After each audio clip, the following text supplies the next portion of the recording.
This is the book Beat Depression by David Hinds from 2001. Chapter 15, Dominant Personalities. If I were your wife, I would poison your coffee. Nancy Astor, 1879 to 1964. If I were your husband, I would drink it. Winston Churchill, 1874 to 1965. The bottom line: if you are adversely affected by a dominant personality, master this chapter. A healthy relationship in which the participants accept one another for who they are and are mutually supportive is the perfect recipe for avoiding depression. Whereas a difficult relationship, one built on falsehoods and unreasonable expectations, or domineering behavior that oversteps the mark, can cause depression. In the ideal personal relationship, each party starts as he or she means to go on, truthfully. In reality, what actually happens at the start of many relationships is that we put on our best behavior in order to create a good impression. We hide or fail to disclose the darker, less attractive side of ourselves and throw in a few white lies for good measure. Although your partner may have embarked on the relationship in much the same way, he or she tends to assume that this is the real you and may in time become disenchanted and complain that you have changed, when in fact you have simply reverted to being yourself. Those individuals whose wishes, hopes and aspirations are frequently frustrated run a far higher risk of succumbing to depression than most. It is recognized that relationships in which one person is the dominant partner can be satisfying and beneficial to both parties. However, problems arise if one partner is led to believe that he or she must behave in a certain manner. The submissive partner, craving the approval of the other, seeks to live up to the dominant partner's expectations and may end up feeling inadequate and depressed if approval is not forthcoming. In my years of treating depressed clients in my UK stress management consultancy, I have discovered that if ever a case of clinical depression rollercoasted, that is to say the client's condition improved but then relapsed, the reason was most likely to be contact with a forceful personality.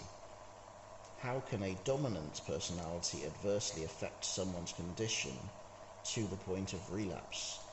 To find both the answer and subsequent release from the rollercoaster phenomenon in depression, we may have to gently but persistently probe the depressed person's background and upbringing, as well as his or her current and recent relationships, in order to stimulate recognition and identification of the relevant dominant personality.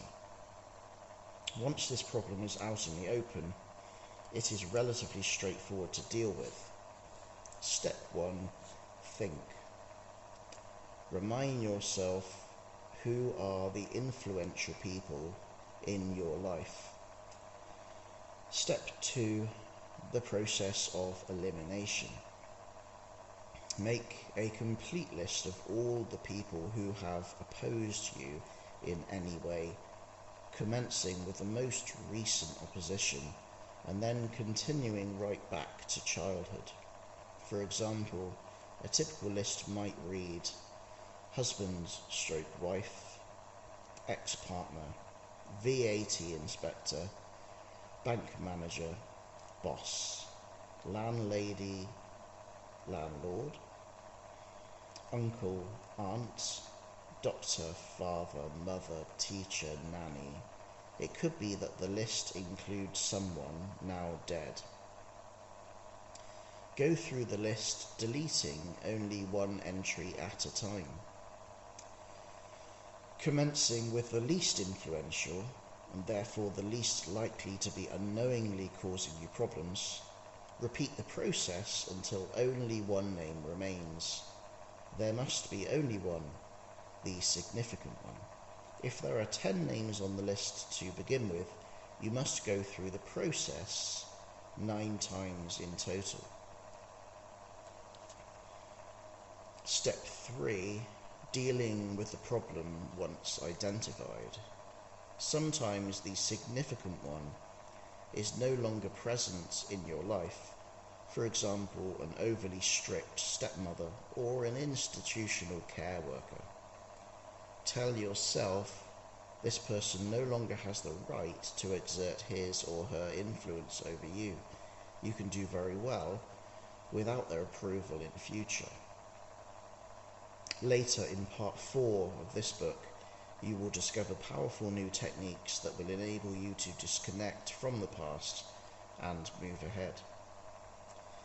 You should by now be in a position to recognize with absolute certainty the person who is adversely affecting your ability to recover from depression, if indeed you are one of the minority of people to be emotionally impacted in this way. In the event that you are still confused, bear in mind that this process can be even more effective if you get someone you respect to do it with you, to help you with your responses, and to acknowledge your identification of the dominant personality. Run through the process again, this time with the assistance of an unbiased friend or relative. This person should not be the dominant personality. If the significant significant dominant personality is currently part of your life, you must make radical changes to the nature or status of the relationship in order to get well and stay that way. In the event that you are romantically attached to or professionally connected with this person, he or she or they must be willing to respond positively to your sensitivities in future, or the relationship is doomed.